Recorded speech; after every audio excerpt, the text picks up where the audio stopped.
track coach, quicker than me. Well, I'm going to change this up just a little bit. Everything that's happened this year has made such a huge difference to everybody in the community and obviously on campus. And thankfully, people have already been thanked before I got up here. And I just want to reiterate that we can't do the things we do without all of your help on the on-campus community and the local community. So we really appreciate that. Also want to get in a quick plug, if I can. Next year, next season, next fall, it's going to be the 20th anniversary of the women's soccer programme here, and we got lots of ideas and things that we want to do, and we would love to see as many of you there patronising our events as we possibly can. Hopefully we've got a team that's going to make it worthwhile coming out to watch us. And these young women that I'm going to be introducing, hopefully are going to help us produce that product. Just touching very briefly on last season, there's a couple of things that may have gone under the radar a little bit, and again, my job's much easier now because of the successes of my colleagues here in the athletic department. Recruiting's easier because we're winning. When people ask in the Midwest, where did you go? Now they know. People know where Nicholls is. It's great for me. Very proud of that. And now it's my turn and the soccer programme's turn to sort of pay back and give you again a product that you'll be proud of also. We actually managed to put a team out there last season that was one of only 10 women's soccer programmes that won a national sportsmanship and ethics award. Only 10 out of 332. We were immensely proud of that, and it was actually the second year running that we got that award. Two of the other recipients were the national finalist and the national champion.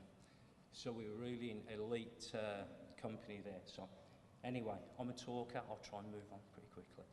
I'd like to introduce the class for fall. You're going to see that there's a theme here. We have a really good representation from Louisiana. In fact, I think it's fair to say that we're going to have more Louisiana-based players in women's soccer Division 1 level than any other programme in the state, and that includes the big one over in Baton Rouge. Okay, and we're very proud of that, and again, that's down to the successes of the other programmes within the department that makes my life a lot easier. That being said, they say comedy's in the timing. The first person that I'd like to introduce is actually all the way from Australia. Tessa Calabria. Tess is our Lionel Messi. Some of you may know a little bit about soccer, and she's special. She comes in with 2 years junior college experience. She is something else. She will be, and this is a big statement, puts a bit of pressure on her, she'll be one of the best players that we've ever had in the history of the programme. She's a go-to person. She has a brain for the game. She lives the game. She's not going home to Australia in the summer. She's playing in the National Women's League. Can't wait to see what she does for us. She'll excite you. She's good. Moving on, and much closer to home, down into Homer, where I live, Vanderbilt Catholic. Everybody's familiar with Vanderbilt Catholic. They were a close second this year in the state championship. The last time I saw Reagan play was actually in the state final. She's a real worker, a defender by trade. She's come to a couple of ID camps and she's performed very well. Her best soccer's in front of her, and we're thrilled to bits that she chose Nicholls State over a number of other schools. Regan, this is going to get confusing when I'm coaching with some of these names. He's from a little bit north of here.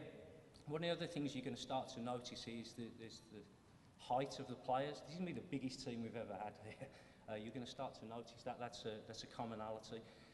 4-point student, played a good club level, has been a leader on a high school team. This is a person that is going to represent us on the field, in the classroom and in the community. She's a special young woman and somebody that you're all going to be more than familiar with within a very short period of time. Moving on. Gabby Hudson, who is probably the closest player to us, some of you may know, she's exceptional. A multi-sport athlete, 4-point student, an all-region player from just down the road at Central Lafourche. Last time I saw Gabby playing, it was in a national state championship game. A midfielder, just a wonderful young lady that again is going to influence things well beyond the soccer field. We're excited to work with her. She's a midfielder by trade, and we're looking forward to having her on campus. Caroline Morton, 5'10" defender. This is a tough one for Gabby, who was on the losing side of a state final. Caroline was the other side of the field, and she actually won the state championship with St Thomas More. 5'10" defender, very athletic, exceptional student. Again, there's a theme here. We're very, very excited to have Caroline join us as part of our programme. Shirley Reed just won a junior college national championship. She can play probably in goals as well, but anywhere on the field. She used to be a striker. She's got goals in her. We need goals. She's also a very proficient midfielder. She can play any position regardless of formation. She can play holding, she can play as a winger, she can play as a right back, left back, centre half. She has a brain for the game. Again, incredibly excited. She's going to make waves in the Southland Conference, I don't doubt that for a minute, and help take us to a different level. Madi Robicheaux, again, local product, about 10 miles down the road. They're the 5'10" player. She's a striker, she's a striker, she's a striker. She's the one that puts it in the net, hopefully for us. She scored an outrageous number of goals. Can't even remember how many she scored. The second touch I saw her take live, she was putting the ball in the back of the net. Coach has got to love that. So, and she continued to put it in the net in that game. Again, she's come to the ID camp, has performed very well. We're really, really excited. And again, it's great when we're keeping this local talent right here and not having them go beyond us for their college experience. Chloe Shipway. Chloe Shipway is from where I'm from. She's from England. She played at Bristol City's academy. Bristol City have a team in the professional league in England. She was Academy Player of the Year. She's actually coming to us via a junior college. Technically, she'll be as good a player as we've had in the history of the programme here. She's smooth, she gets it, she picks seams. I'm getting all coachy on you now, but she's got an eye for a pass. She can open up defences, and actually she would be a great complement to somebody like Madi Robicheaux, who runs those seams so very well. So there's a complement here. It's not just individuals. There are functional units within this class that we know there's going to be a synergy between them, and we're very excited. Marlin. I'm not going to say the name of a high school. If anybody knows what that actually says, please let me know. What I can tell you is that's a national training centre, and elite athletes go there, and she's obviously an elite athlete. A fine degree of utility, exceptional student, off the scale scores coming in. She can play anywhere across the front line. She likes to play holding midfield.